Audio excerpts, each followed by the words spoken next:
What's up guys, it's Andrew, and today I'm going to be going over some streaming requirements that you could use for your clanning or whatever event that you're trying to doing. If you're a clan leader or an HR trying to get a person to stream and you need to get proper regulations, just make sure that they're not bypassing. It's going to be for you. I'm going to be using the same requirements as I used in CCL for the gun clanning community.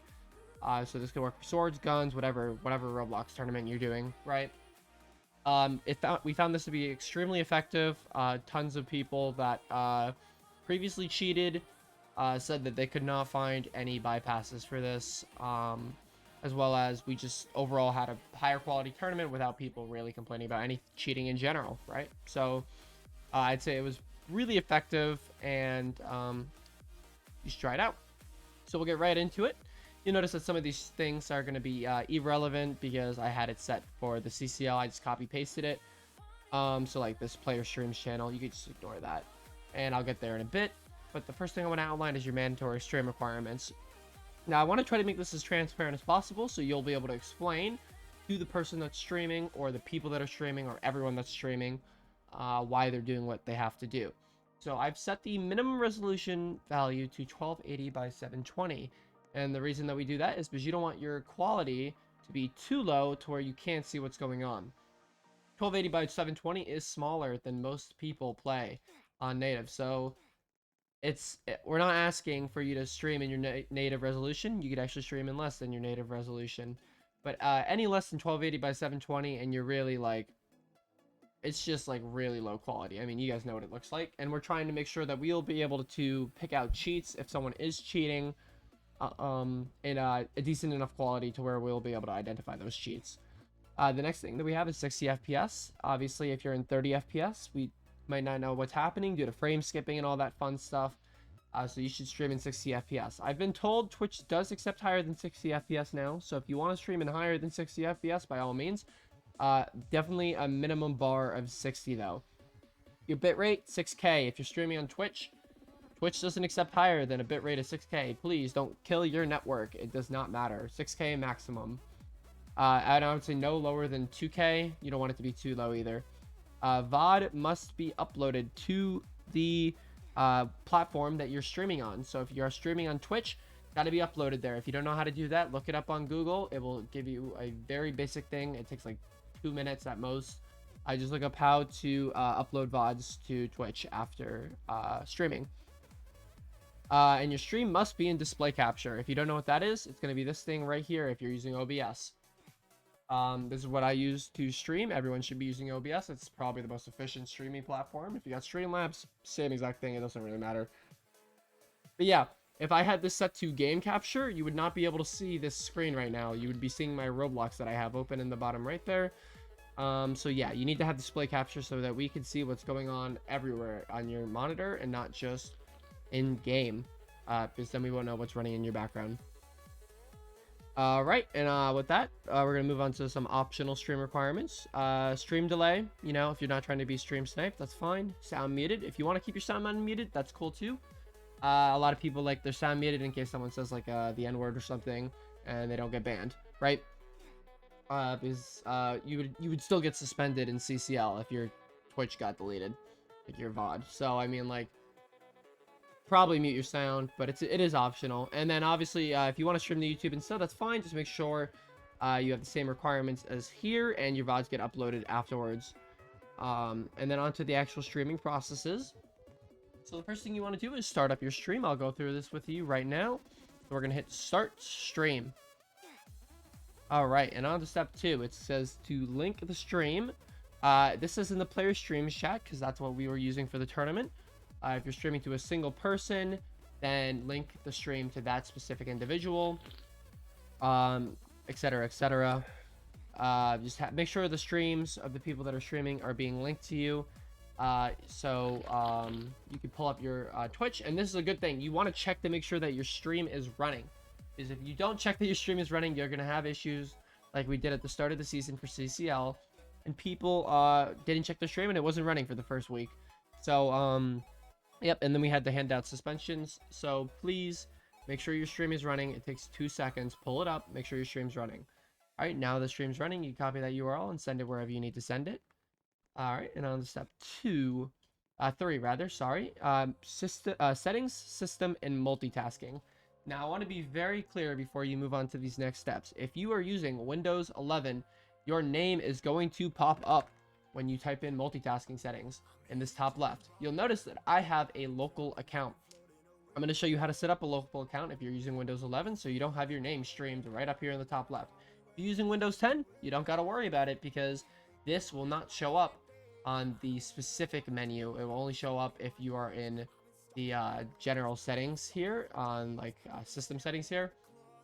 So you don't have to worry about that. Just make sure when you're going into multitasking settings, you go straight here so that it does not pop up because you don't want to dox yourself. All right, so if you're wondering how to set up a local account, you go to accounts right here. What you're gonna do is go to here, and then hold on one second.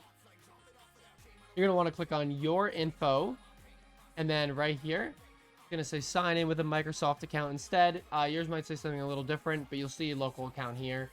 You're just gonna have to click on this button here, set up a local account, and you can change this to whatever you want it to say. You can change it to a period, you can change it to your username. It doesn't matter. Just make sure it doesn't have your last name in there and stuff so you don't dox yourself by accident. But yeah, exactly. So basically, set up your local account. Make sure it's a different name. It's gonna like log you out. So make sure you're doing this in advance. Set it up in advance. But yeah, so on to where we were last time. Multitasking. All right, so we're gonna go to the multitasking here. All right, and what we're gonna make sure here is that we go to here under this desktops category and make sure that these two settings are set to on all desktops. The other setting would be only on the desktop that I'm using. If you're on Windows 10, the settings are going to be down here where my mouse is currently moving. That's going to be at the bottom. If you're on Windows 11, they're going to be right here. All right, make sure they're set to on all desktops. What does this setting do? This setting means that if you have multiple desktops set up, if I could get this pulled up for you guys so you can see. So you'll be able to see I can create a new desktop here. And you wouldn't be able to see what's running if I did not have this set to on all desktops. You don't want to have a second desktop, ideally. So I always keep this like this. You know, I don't have a second desktop running. But the main point is if someone did have a second desktop for whatever reason, you'd be able to see the programs that are running on that second desktop. So that is the point of these two settings being set to on all desktops. The next setting that we're going to have is to go to, let's see, display. Yep. Display settings. You guys know what happens here. You're going to unplug that second monitor. So this is my primary monitor that you're seeing what's happening right now. All you're going to do is, I'm not going to do this in the video, but you're going to unplug that second monitor.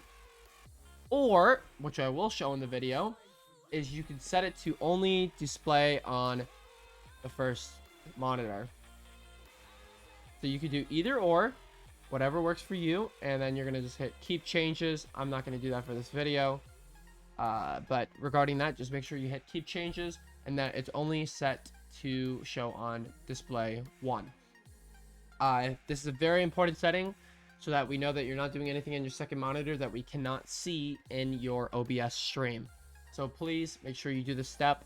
We suspended tons of people for missing these steps here at the beginning of the season. All right, moving on. The next setting is going to be, we just did that. Oh yes, open Streamlabs and show all your settings. This is a quick and easy step. All you're doing is you're going to run through these and make sure that all your settings are correct to what the requirements are. So you can see I have above what the resolution is required. I have the 6000 bit rate. And my FPS value is currently set to 60. And then what you're going to do is you're going to scroll through your hotkeys here. Very important. You're going to go all the way down slowly. And the main thing that we're looking for here is that if you have multiple scenes set up here in the bottom left, is that you don't have a hotkey to switch between your scenes. That's extremely important that you don't have a hotkey set to switch in between your streams. Otherwise, you go in game and switch your scene. So, all these hotkeys have to be removed. For example, if you had a hotkey set to here, all you would have to do is click on the X and then hit apply. So, make sure that there's no hotkeys. and then you hit apply, and then hit OK. Perfect. So that settings out of the way.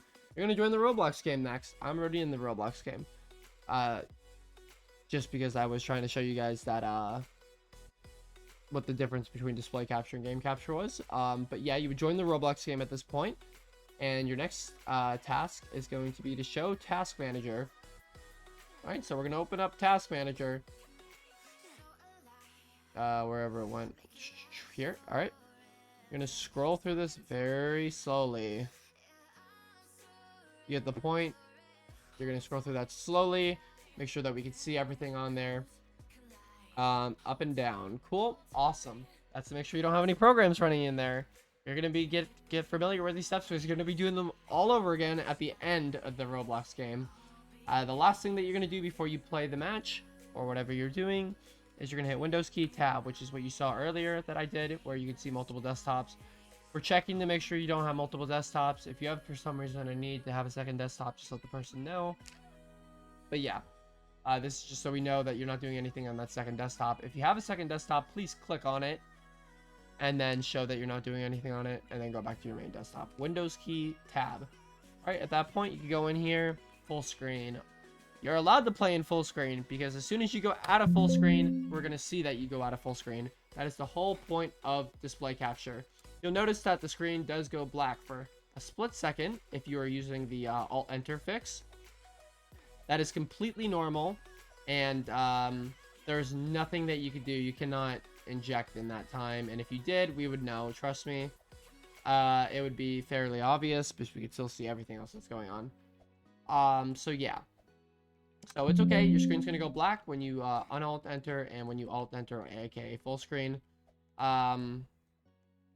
So yeah, and then after you play your match, what you're gonna do is you're gonna un-Alt-Enter or on full screen, and you're gonna scroll through your Task Manager again.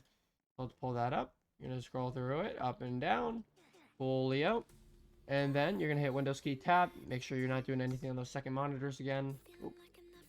Boom, awesome. I don't have any second desktops.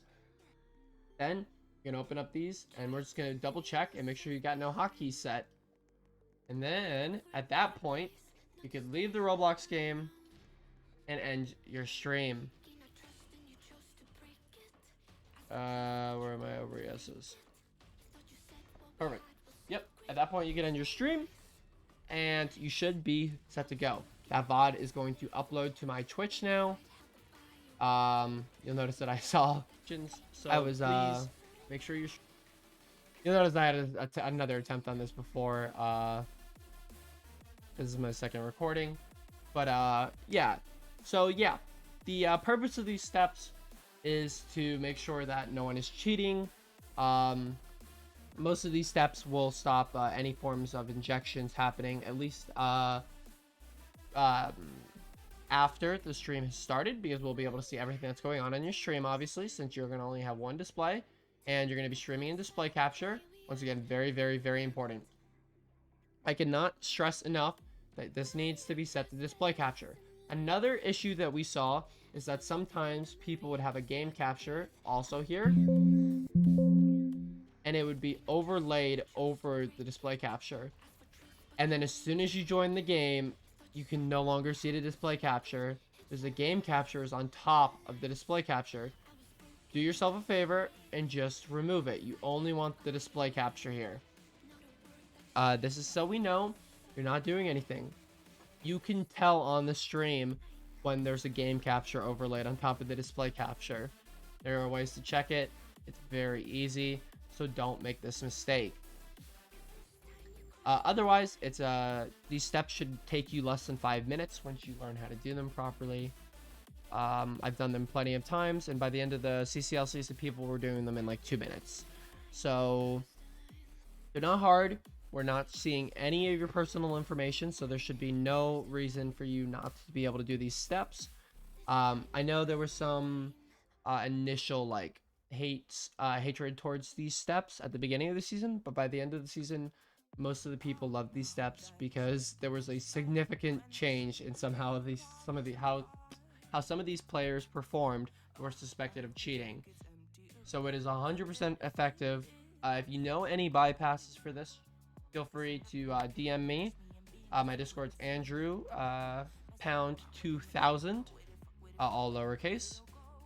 So yep, that will be it for this video. And if you have any questions, again, you could add me on Discord and let me know, and I can explain anything regarding that. But yeah, I just wanted to give it a more in-depth guide on how to do this, because I know a lot of people didn't understand some of the purposes of these steps. But yeah, that's about it. So if you have any more questions, let me know, and peace.